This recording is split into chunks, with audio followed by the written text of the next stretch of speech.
2023 खत्म होने वाला है और 2024 में अगर आप म्यूचुअल फंड्स को एक इन्वेस्टमेंट एवेन्यू की तरह देख रहे हैं, then this video is for you.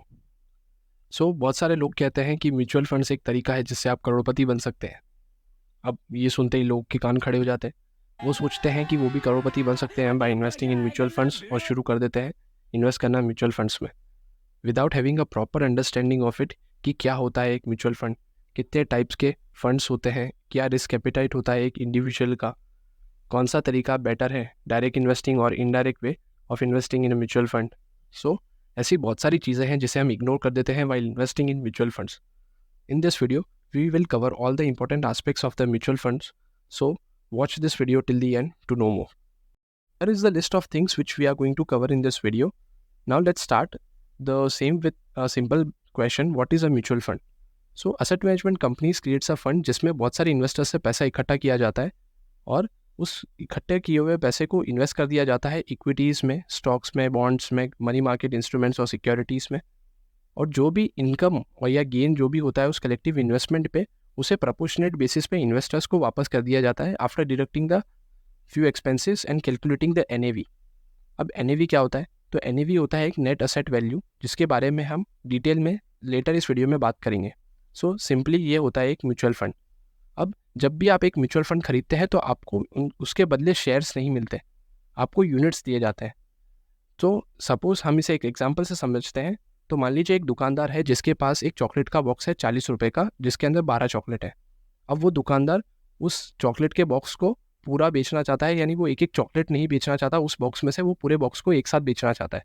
अब 4 दोस्त हैं, अब हर दोस्त के पास 40 रुपये नहीं है कि वो बॉक्स खरीद सके, लेकिन उनके पास 10 रुपये है। तो वो क्या करते हैं, चारों दोस्त मिला के चॉकलेट का बॉक्स खरीद लेते हैं, 10-10 रुपये सब चारों दोस्त देते हैं। अब यहाँ पे दोनों पार्टीज़ का ऑब्जेक्टिव फुलफिल हो जाता है। शॉपकीपर का पूरा बॉक्स बिक गया और यहाँ पे 4 दोस्तों को उनकी चॉकलेट का बॉक्स मिल गया और उनको अब चॉकलेट मिल जाएगी। अब यहाँ पे अब एक चॉकलेट कितने की हुई? तो मान लेते हैं बॉक्स 40 रुपये का था, 12 चॉकलेट थी, तो अब एक चॉकलेट की वैल्यू हो जाती है 3 रुपीज़ एंड 33 पैसा। अब ऐसा ही सेम म्यूचुअल फंड्स में होता है। जब भी मान लीजिए एक फ़ंड है जिसका फ़ंड जो टोटल इन्वेस्टमेंट अमाउंट है वो है 1000 रुपये और उसमें 100 इन्वेस्टर्स ने पैसा लगाया है, यानी हर इन्वेस्टर ने 10 रुपये दिए और उन हर 100 इन्वेस्टर को 10 रुपये जो उन्होंने लगाए हैं उसके बदले उन्हें 1 यूनिट दिया गया है। अब 1 साल के बाद जो टोटल 1000 रुपये थे उसकी वैल्यू अब 1100 रुपये हो चुकी है। अब जो सारे इन्वेस्टर्स हैं उनके यूनिट की वैल्यू 11 रुपये हो गई है। पिछले साल जब 1000 रुपये था, हर इन्वेस्टर को 100 यूनिट, मतलब टोटल 100 यूनिट इशू हुए थे, हर यूनिट की वैल्यू थी 10 रुपये। लेकिन अब 1 साल के बाद अब जब वो 1100 रुपये का टोटल असेट वैल्यू, मतलब जो भी इन्वेस्टमेंट अमाउंट है, और 100 इन्वेस्टर है, यूनिट तो उतने ही हैं, तो अब हर यूनिट की वैल्यू हो गई है 11 रुपये। सो ये होता है एक म्यूचुअल फंड यूनिट। अब म्यूचुअल फंड इतना हज़ारों लोगों का पैसा लगता है, तो असेट मैनेजमेंट कंपनीज किसी अनजान बंदे को तो नहीं दे देगी कि इन्वेस्ट कर चल इस मनी को और रिटर्न जनरेट करके दे। तो ऐसा नहीं है। Asset management companies hires qualified professionals with good experience to manage the collected money and invest the same across the different asset classes to meet the objectives of the issue.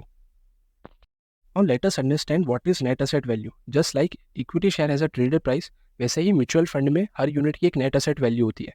Now NAV is a combined market value of all the shares, bonds, money market instruments and securities of held by a fund on any particular day. अब इसमें उस NAV को जब भी हम divide करते हैं number of units के साथ, तो आपको NAV पर यूनिट आ जाता है किसी भी म्यूचुअल फंड्स का। नाउ अब आप सोच रहे होंगे कि कितना रुपए चाहिए for investing in mutual funds, तो आप कम से कम 100 रुपये हर महीने से शुरू कर सकते हैं investing in mutual funds. Now there are 2 ways of investing in mutual funds. First is systematic investment plan and second is lump sum amount. पहले हम SIP यानी सिस्टमेटिक इन्वेस्टमेंट प्लान की बात करें तो उसे फेमसली हम SIP कहते हैं, जिसके अंदर आप रेगुलर इंटरवल्स पर एक फिक्स्ड अमाउंट डालते हैं एक किसी भी फंड या स्कीम के अंदर। मान लीजिए 1000 रुपये हर महीने। अब सेकेंड वे की हम बात करते हैं तो वो है लमसम अमाउंट, जिसके अंदर आप कम से कम 5000 से आप इसे कर सकते हैं। आप इसे एक साल में कितनी बार भी आप लमसम अमाउंट डाल सकते हैं किसी भी फंड के अंदर, और ये मेजॉरिटी टाइम्स किया जाता है जब मार्केट करेक्शन मोड पे हो, यानी मार्केट जब डाउन होता है तब मेजॉरिटी पब्लिक लमसम अमाउंट डाल के उस अपॉर्चुनिटी को ग्रैब करना चाहती है। So this are the 2 ways। आप अपनी रिक्वायरमेंट के हिसाब से SIP या लमसम अमाउंट चूज़ कर सकते हैं कि आपको कौन से वे में म्यूचुअल फंड्स में इन्वेस्ट करना है। नाउ लेट्स टॉक अबाउट कि म्यूचुअल फंड्स में इन्वेस्ट करने के कौन से तरीके हैं. So there are two ways of investing. First is direct approach and second is indirect way. Now first let's talk about indirect way. इसके अंदर आप ब्रोकर और कमीशन एजेंट्स की हेल्प से इन्वेस्ट करते हैं म्यूचुअल फंड्स में. वो आपको सजेस्ट करते हैं, आइडियाज़ देते हैं कि किस फंड में आपको इन्वेस्ट करना चाहिए, और अपनी सर्विस के बदले आपसे फीस चार्ज करते हैं जो कि अप टू 1% हो सकती है. अब बात करें दूसरे वाले की, जो डायरेक्ट अप्रोच है, जिसके अंदर आप सीधा म्यूचुअल फंड होल्डर जो एएमसी कंपनी से उनसे ही बात करते हैं और सीधा इन्वेस्ट कर देते हैं म्यूचुअल फंड्स के अंदर. इससे आप अप टू 1% कमीशन बचा सकते हैं. अब आप सोच रहे होंगे कि 1% में इतना क्या है.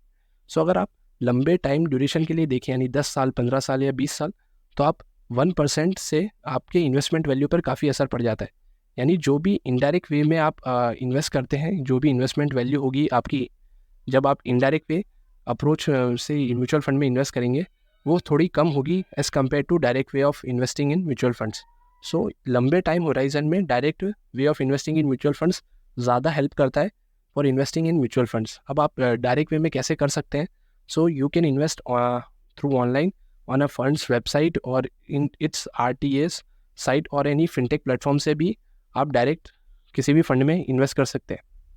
नाउ अब आप सोच रहे होंगे कि मिनिमम एज क्या होती है किसी भी फंड में इन्वेस्ट करने के लिए. सो इंडिया में the minimum age for investing in mutual funds is 18 years. Now let's talk about what you should consider before selecting a mutual fund category. आपको किन चीज़ों के बारे में ध्यान रखना चाहिए before selecting a mutual fund category. So मैंने इन 3 चीज़ों को इंपॉर्टेंस दी है. पहला है आइडेंटिफाई योर इन्वेस्टमेंट गोल्स, दूसरा है टाइम होराइजन, और तीसरा है रिस्क टॉलरेंस. पहले हम आइडेंटिफाई और गोल्स के बारे में बात करते हैं. तो इन्वेस्टर्स को प्लान आउट करना चाहिए कि उनके ऑब्जेक्टिव्स क्या हैं for investing in mutual fund. आप कौन से ऑब्जेक्टिव से म्यूचुअल फंड्स में इन्वेस्ट कर रहे हैं. फॉर एग्जांपल, क्या आप रिटायरमेंट फंड के लिए इन्वेस्ट कर रहे हैं, या फिर अपने चिल्ड्रंस के एजुकेशन के लिए, या वेडिंग्स के लिए. सो आप एक कंप्लीट ऑब्जेक्टिव सेट करके आइए अपने माइंड में कि आप कौन से ऑब्जेक्टिव के लिए इन्वेस्ट करना चाहते हैं म्यूचुअल फंड में. आप जो भी इन्वेस्ट कर रहे हैं अमाउंट म्यूचुअल फंड्स में, वो नहीं होना चाहिए कि अभी भी आपको इमरजेंसी पड़े और आपको वो फंड मार्केट से निकालना पड़े, तो उसमें आपका ही नुकसान है. सो आप अपना एक मेडिकल एक्सपेंसेस और इमरजेंसी फंड एक साइड में रखिए, और बाद में जो आप अमाउंट बच सकती है उसे आप म्यूचुअल फंड्स के में आप डाल सकते हैं, जो कि आपके ऑब्जेक्टिव को फुलफ़िल कर सकता है. अगला है टाइम होराइजन. अब अपने ऑब्जेक्टिव सेट करने के बाद आप देखिए कि आपको कितने टाइम के लिए इन्वेस्टमेंट करना है. अगर आपके ऑब्जेक्टिव्स बहुत छोटे हैं, आपको 1-2 साल के लिए ही इन्वेस्ट करना है, तो आप डेट फंड्स और मनी मार्केट इंस्ट्रूमेंट्स में आप इन्वेस्ट कर सकते हैं, जहाँ पे रिस्क भी कम होता है और रिटर्न भी थोड़ा कम मिलेगा. लेकिन अगर आपका ऑब्जेक्टिव थोड़ा बड़ा है, आपका टाइम होराइजन लंबा है, 5 साल, 10 साल, 15 साल, तो आप इक्विटी फंड्स में आप इन्वेस्ट कर सकते हैं, जहाँ पे आपको रिटर्न्स अच्छे मिलते हैं. यहाँ पर आप मार्केट के अप्स एंड डाउन्स देखते हैं, और जिसमें आपको रिटर्न्स भी ज़्यादा मिल जाते हैं, और आप मार्केट के डाउनवर्ड मूवमेंट से भी आप अच्छा खासा बच सकते हैं और अच्छे रिटर्न्स कमा सकते हैं अगर आपका टाइम होराइजन लंबा है. सो आप अपने पहले ऑब्जेक्टिव सेट कीजिए, आप अपना टाइम होराइजन सेट कीजिए, उसके बाद आप कोई म्यूचुअल फंड कैटेगरी को सिलेक्ट कीजिए कि अब इस फंड में हमें डालना है. अगला है रिस्क टॉलरेंस. आप अपना रिस्क को एवेल्यूएट कीजिए इन्वेस्टमेंट से पहले कि आप कितना रिस्क ले सकते हैं. अगर आप थोड़े पैसिव इन्वेस्टर हैं जो ज़्यादा रिस्क लेना नहीं चाहता, तो आपके लिए डेट फंड्स और रिलेटेड फंड्स आपके लिए अच्छे रहेंगे, क्योंकि यहाँ पे रिस्क थोड़ा कम होता है और रिटर्न्स आपको भले थोड़ा कम मिले, लेकिन आपका पैसा कहीं नहीं जा रहा है. अगर आप रिस्क रिवॉर्ड वाले हैं, बंदे हैं जो रिस्क ज़्यादा लेना जानते हैं, तो आपको यहाँ पे रिवॉर्ड भी ज़्यादा मिलता है, क्योंकि आप रिस्क ज़्यादा ले रहे हैं. यहाँ पे आपके लिए इक्विटी फंड्स काफ़ी अच्छे रहते हैं. सो आप अपने ऑब्जेक्टिव, आपके टाइम होराइजन और रिस्क एपिटाइट को देख के आप म्यूचुअल फंड कैटेगरी को सिलेक्ट कर सकते हैं कि आपके लिए बेनिफिशियल कौन है.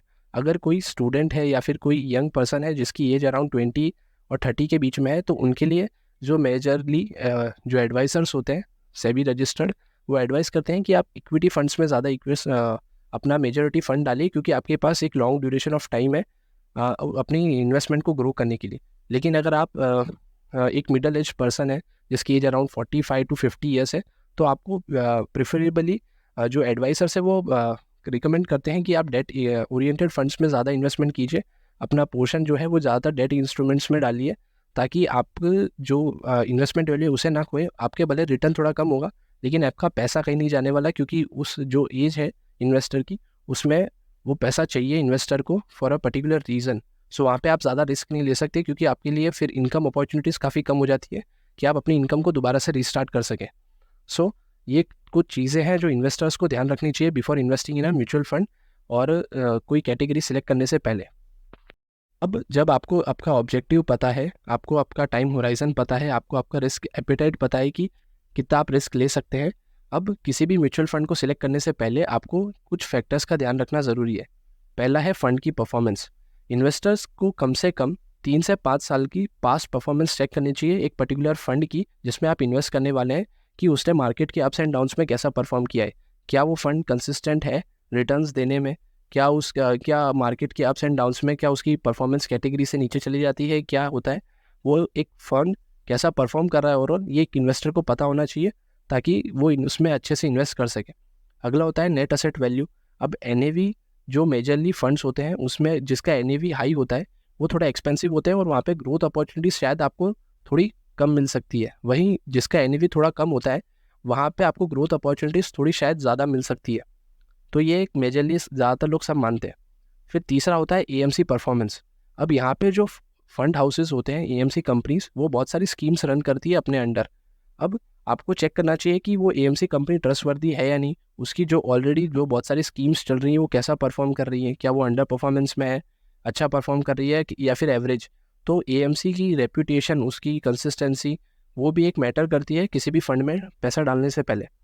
अगला आता है एक्सपेंस रेशियो। अब जो सारे फंड्स होते हैं उसमें कुछ कॉस्ट भी लगती है। जो मैनेजर प्रोफेशनल्स जो बंदे होते हैं फंड मैनेजर्स, वो आपसे कुछ फीस चार्ज करते हैं म्यूचुअल फंड में आपके बदले अलग अलग जगह सेक्टर्स में पैसे लगाने से के लिए। वो अराउंड 1 to 2% वेरिएबल करता रहता है। अगर आप इनडायरेक्ट वे ऑफ इन्वेस्ट कर रहे हैं म्यूचुअल फंड में तो आपका जो एक्सपेंस रेशियो है वो मोर देन 1% हो सकता है, अराउंड 2%। अगर आप डायरेक्ट वे ऑफ इन्वेस्ट कर रहे हैं म्यूचुअल फंड्स में तो वो अराउंड लेस देन 1% रहता है। अगर जो आइडियल माना जाता है, अगर आपका एक्सपेंस रेशियो 0.5 है तो वो काफ़ी अच्छा है, अगर वो 1 के पास है तो ठीक है। 0.5 सबसे बेस्ट रहता है अगर किसी भी म्यूचुअल फंड का एक्सपेंस रेशियो है, तो आपको उसमें इन्वेस्ट कर देना चाहिए। और फिर अगला होता है जो सेबी ने एक्सपेंस रेशियो जो सेट किया हुआ है किसी भी फंड के लिए, वो मैक्स रखा हुआ है 2.25%। कोई भी AMC कंपनी इससे ज़्यादा चार्ज नहीं कर सकती अपने इन्वेस्टर्स से एक पर्टिकुलर फंड में इन्वेस्ट करने के लिए। फिर अगला जो इंपॉर्टेंट फैक्टर है वो है एग्जिट लोड। अब कुछ फंड्स ऐसे होते हैं जिसमें अगर आप पैसा डाल देते हैं तो कुछ, अगर आपको इमरजेंसी आ गई और आप फंड में से पैसा निकालना चाहते हैं, तो अगर आप एक पर्टिकुलर ड्यूरेशन से पहले ही उस पैसे को निकालते हैं तो आपको एग्जिट लोड लगता है।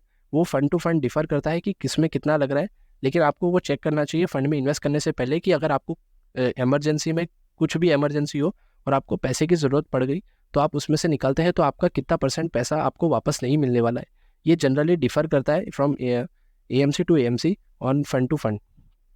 उसके बाद हम असेट्स अंडर मैनेजमेंट की बात करें तो किसी भी AMC कंपनी के फंड में अगर उसका AUM ज़्यादा है तो वह इंडिकेट करता है कि उसमें नंबर ऑफ़ इन्वेस्टर्स काफ़ी ज़्यादा बढ़ चुके हैं। अब जिसका लार्ज AUM होता है इक्विटी फंड्स में, वो उनके लिए टफ हो जाता है किसी भी कंपनी में एंटर या एग्जिट करना, क्योंकि अब जब इतना ज़्यादा अमाउंट ऑफ मनी है कि उसमें से अगर एग्जिट करेंगे तो उनकी वैल्यू काफ़ी डाउन हो जाती है। तो ये थोड़ा काफ़ी प्रॉब्लम दे सकता है कुछ इन्वेस्टर्स को, और कुछ इन्वेस्टर्स के लिए अच्छी बात भी होती है क्योंकि वो सोचते हैं ज़्यादातर लोगों ने पैसा डाला है, ट्रस्टवर्दी है, तो उनका पैसा डूबेगा नहीं। जो प्रमोटर्स हैं, मतलब जो भी फंड मैनेजर्स हैं, वो काफ़ी अच्छा परफॉर्म कर रहे हैं तभी इतने लोगों ने पैसा डाला हुआ है। तो AUM काफ़ी डिपेंड करता है AMC कंपनीज़ का कि फंड का टोटल AUM कितना है और कैसा वो परफॉर्म कर रहा है। सो AUM भी देख लेना चाहिए before investing in any particular fund.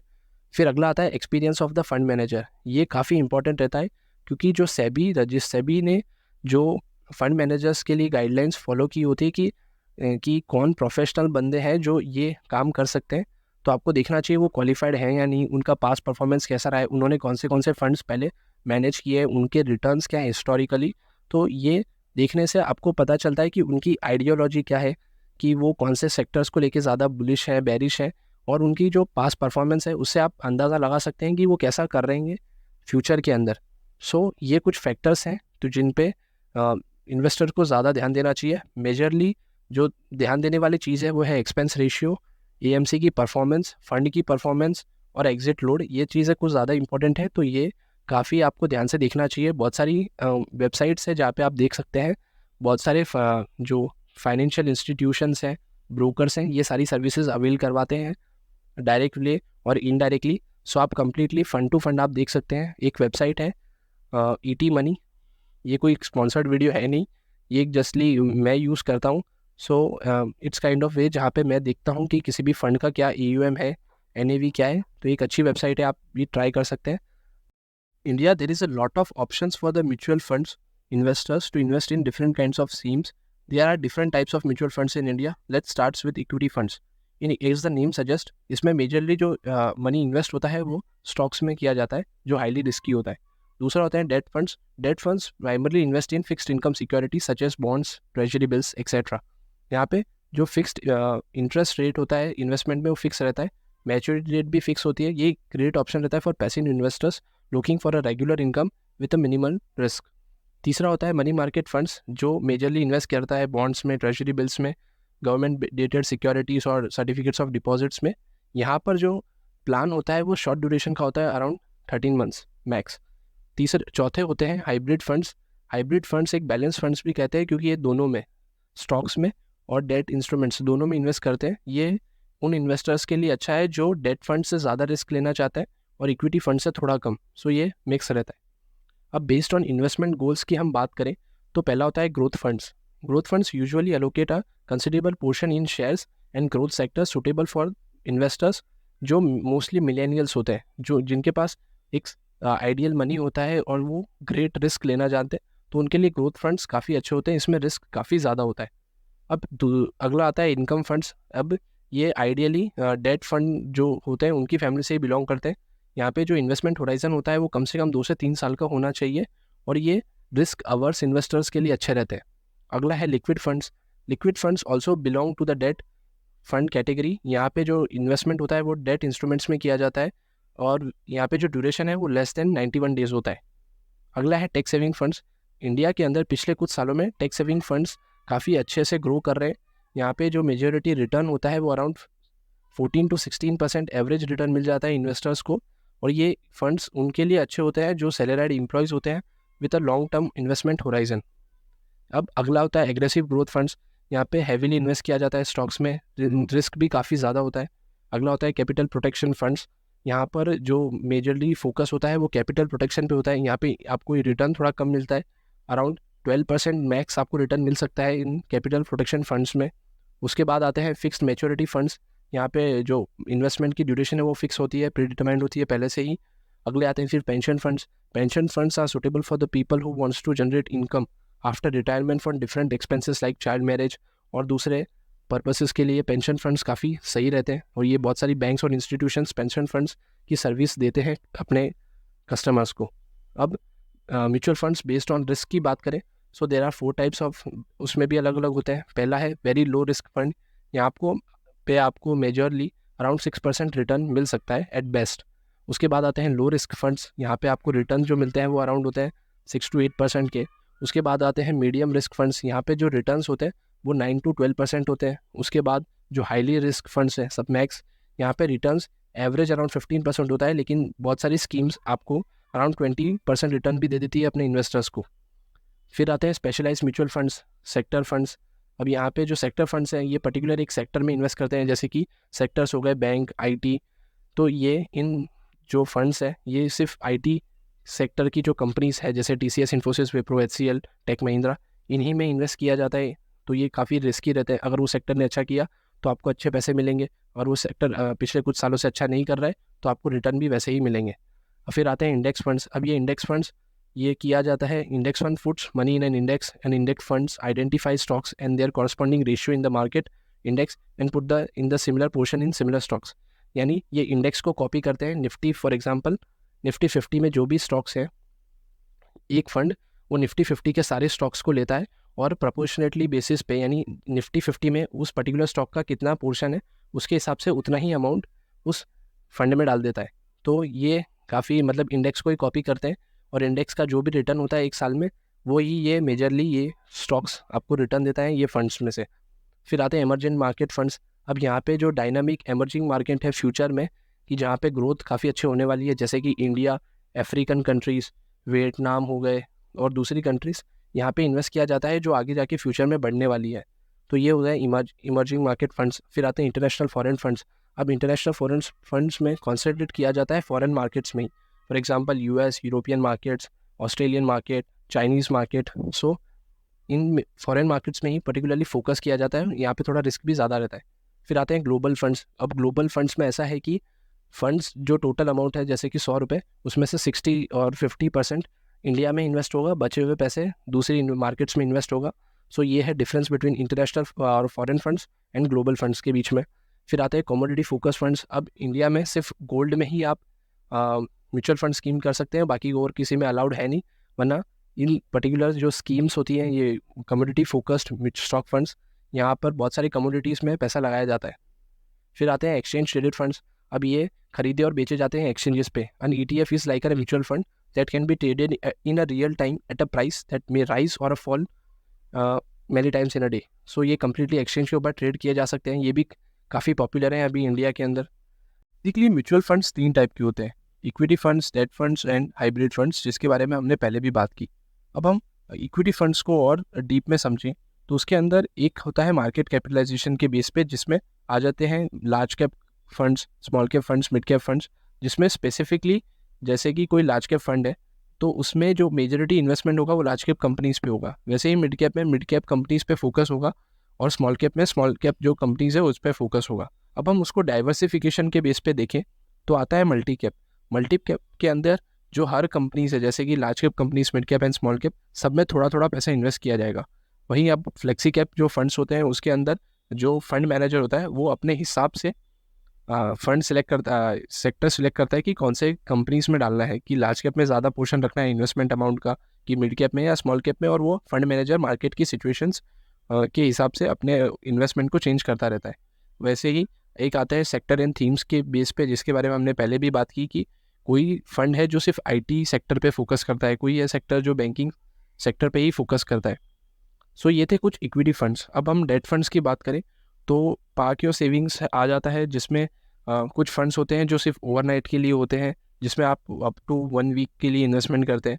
फिर आता है लिक्विड फंड्स होते हैं, और बहुत सारे डेट फंड्स हैं जैसे कि बैंकिंग एंड PSU, इसमें इन्वेस्टमेंट होता है। कॉर्पोरेट बॉन्ड्स होते हैं, शॉर्ट ड्यूरेशन के फंड्स होते हैं जिसकी ड्यूरेशन होती है 1 to 3 ईयर्स, जिसके बारे में हमने पहले टाइप्स ऑफ फंड्स में हम बात कर चुके हैं। फिर आते हैं हाइब्रिड फंड्स। अब हाइब्रिड फंड्स के अंदर जो डिवीज़न है वो 3 अलग अलग बेस पे हो सकता है। जैसे पहला है इक्विटी डेट एलोकेशन, जिसके अंदर एग्रेसिव हाइब्रिड है, जिसमें 75% जो अमाउंट है इन्वेस्टमेंट का वो सिर्फ स्टॉक्स में जाएगा। फिर आते हैं इक्विटी सेविंग, जिसमें मैक्स अप टू 35% होगा जो डेट फंड्स सिक्योरिटीज़ में इन्वेस्टमेंट होगा, बाकी स्टॉक्स और दूसरे जो इन्वेस्टमेंट्स हैं, एवेन्यूज़ हैं, उनमें इन्वेस्टमेंट होगा। सो ये कम्प्लीटली डिपेंड करता है इन्वेस्टर के ऊपर कि वो कौन सा इन्वेस्टमेंट एवेन्यू चुनना चाहता है, कौन से टाइप के म्यूचुअल फंड्स में वो इन्वेस्ट करने का देख रहा है। सो जैसे हमने वीडियो में पहले बात की थी कि आपका इन्वेस्टमेंट गोल आपको क्लियर होना चाहिए, आप कितना रिस्क ले सकते हैं आपको वो क्लियर होना चाहिए, आप कितने टाइम के लिए पैसा डालने वाले हैं वो आपके माइंड में क्लियर होना चाहिए before investing in mutual funds. बहुत सारे इन्वेस्टर्स को ये शौक होता है कि वो जानें कि वो कितना हर महीने SIP में इन्वेस्ट करें, तब जाके वो 1 करोड़ या 5 करोड़ कमा पाएंगे कुछ 15-20 सालों में। सो आप इजीली वो कैलकुलेट कर सकते हैं। आपको सिर्फ गूगल पे जाना है, म्यूचुअल फंड कैलकुलेटर लिखना है, वहाँ आप अपनी SIP अमाउंट, आपका कितना रिटर्न आप एक्सपेक्ट कर रहे हैं और कितने साल के लिए आप इन्वेस्टमेंट करेंगे, तो आप पूरा कैलकुलेशन देख के आप जान सकते हैं कि आपको कितना इन्वेस्टमेंट करना चाहिए हर महीने SIP में आपका गोल फुलफिल करने के लिए। अब बहुत सारे लोग सोचते हैं कि क्या इन म्यूचुअल फंड्स टैक्सेबल है या नहीं, तो yes, mutual funds are taxable. Then आप इस वीडियो के हम एंड पे आ चुके हैं। आप मुझे कमेंट सेक्शन में बताइए कि आपको इस वीडियो में सबसे अच्छा टॉपिक कौन सा लगा और कहाँ और इम्प्रूवमेंट हो सकती थी इस वीडियो के अंदर, आप नीचे कमेंट सेक्शन में बता सकते हैं। I hope you like the video. Till then, see you in the next video.